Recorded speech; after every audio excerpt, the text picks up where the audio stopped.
In recent months, we have been getting a clearer glimpse on the dystopian future of what gaming is going to be like. It seems that every day we are getting news that is either companies adopting anti-consumer policies or showing the negative results of adopting such policies. I refuse to stay silent on this and will do anything to get my voice heard on this matter. I stand that we need physical games no matter what, and companies are making a grave mistake in pushing towards an all-digital future in favor of short-term profits.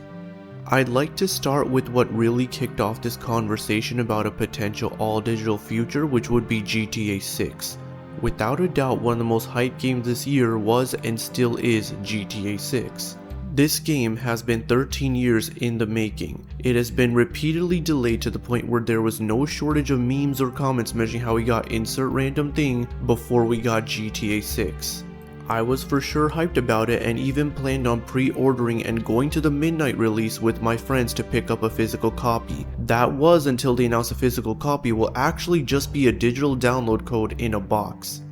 My friends and I then unanimously agreed to cancel our plans to attend the midnight release and pick the game up all together. As hyped as I was to pick up and play GTA 6, I will always stand firm on the need for physical games and will never support digital shenanigans like this. I am fully aware that GTA 6 is gonna kill it when it comes to sales regardless of whether I buy it or not, but I have to take a stand.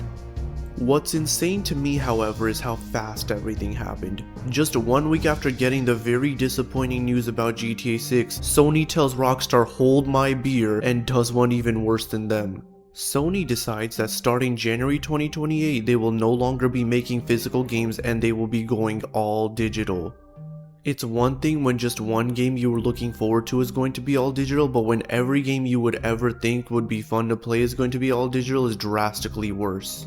To think that a company that was once anti-DRM did not require an always online connection and even went as far as to make a video explaining the simplicity of lending a friend a game adopting this policy is beyond me. Times have changed and clearly for the worse. Keep in mind that digital stores for PlayStation started with the PS3, which had no shortage of physical games. Even then, there were some games that never got a physical release, such as infamous Festival of Blood. Now with the PSN store for PS3 shutting down next year, a lot of games that never got physical releases on PS3 will just vanish as if they never existed, unable to be discovered by a new generation of gamers.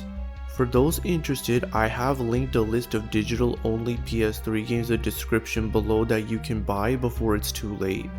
One thing I would like to note is a specific cutoff window being January 2028. Given the rumors, it is fair to say that this policy likely coincides with the release of the PS6. Now, I have a lot of things to say about the next generation of consoles given what we know for sure and what is rumored. Between when they will be releasing, the price tag, and what the user experience is going to be like, there is a lot to talk about. To start, even 2028 is way too soon of a release date for the PS6 and the rumored late 2027 for Project Helix. Keep in mind that we may have gotten the Series X and PS5 in 2020, but for the first few years it was nearly impossible to get your hands on one, especially the PS5 due to scalpers. Not to mention the lack of games that were exclusively for next-gen consoles. For me at least, it doesn't feel like this generation of consoles has been around for almost 7 years, more like 4.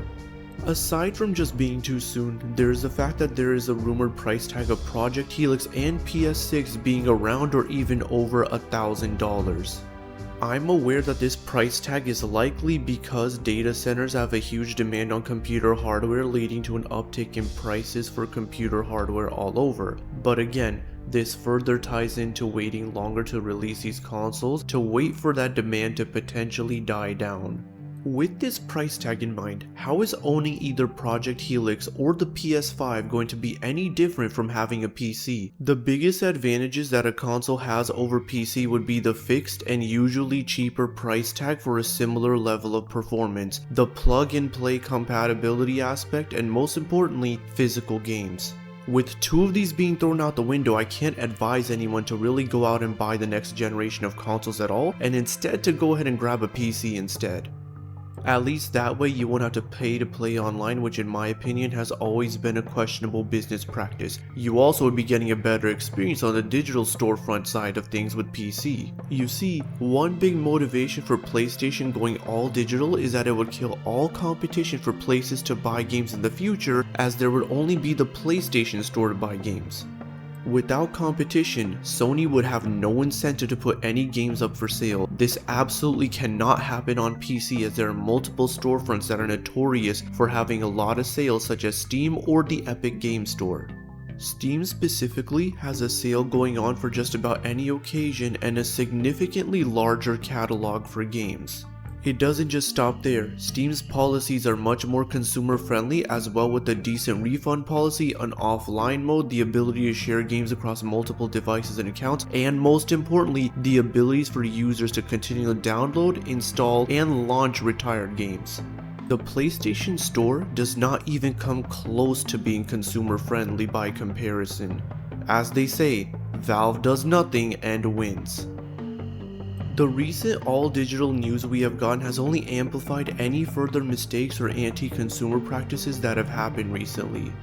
Just days before the announcement of an all-digital future, it was revealed that PlayStation users will be losing their licenses to digital movies that they purchased. There were over 550 movies that were affected by this. That's the key here. When you buy software online, you don't own a copy of it, you simply own an agreement that allows you to use it for a period of time allotted by the entity that is selling to you.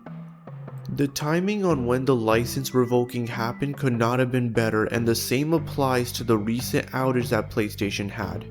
Some AWS servers that PlayStation uses on the backend, likely to support their online system, had connectivity issues, and it led to several PlayStation services being unavailable. One of the more notable outcomes of this outage was players being unable to launch their digital games on their PS5s. Now imagine that, a digital game that is loaded onto your hard drive and you still can't play it because a simple quick license check couldn't happen. Totally unavoidable if the game was fully on disk. No online service can ever fully be available 100% of the time. Outages are bound to happen, but I'm glad this one happened when it did, to show everyone that we need to wake up and take a stand. As you can see, I have been very clear and firm on where my stance lies on this issue.